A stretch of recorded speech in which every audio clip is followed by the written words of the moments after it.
A blessed day to everyone. Welcome to Hope and Strength for the Journey.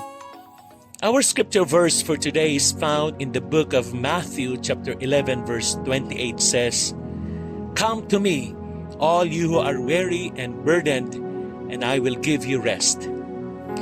Alam mo yung feeling na parang pagod ka na? Kahit kakatulog mo lang?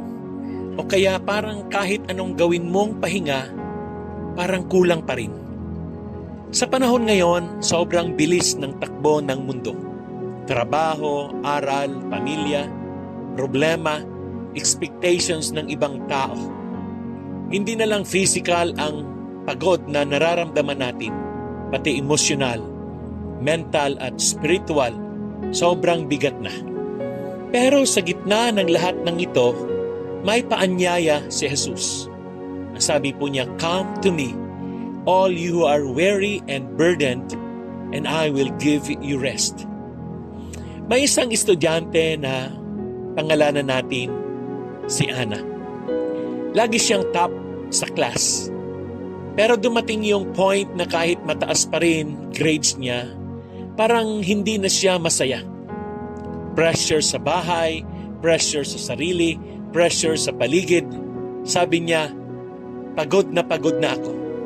Pero hindi ko naman pwedeng huminto. Hanggang sa inimbitahan siya ng kanyang kaibigan sa youth fellowship. Doon niya unang narinig ang verse na Matthew 11:28. Nung time na yon, parang tumigil ang mundo.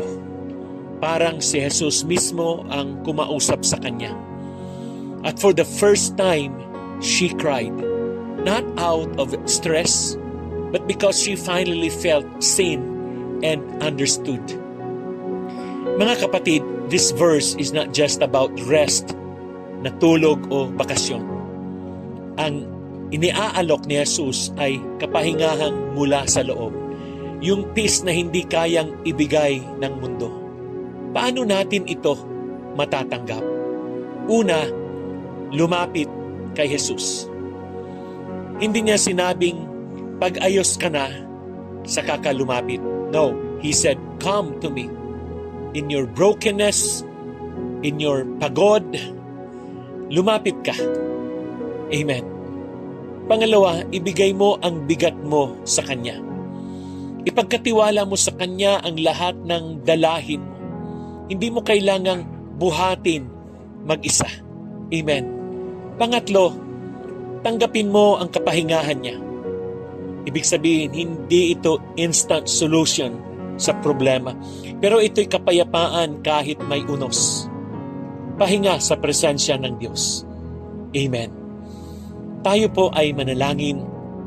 Panginoon, maraming salamat sa paanyaya mong lumapit sa iyo.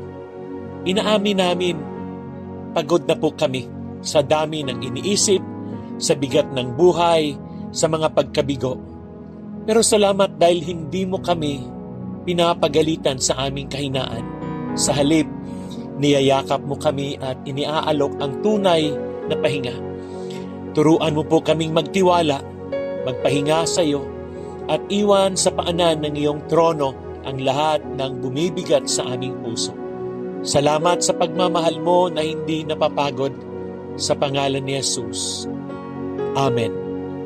Friend, come to Jesus, lay your burdens down, and receive His rest. God bless you and your family.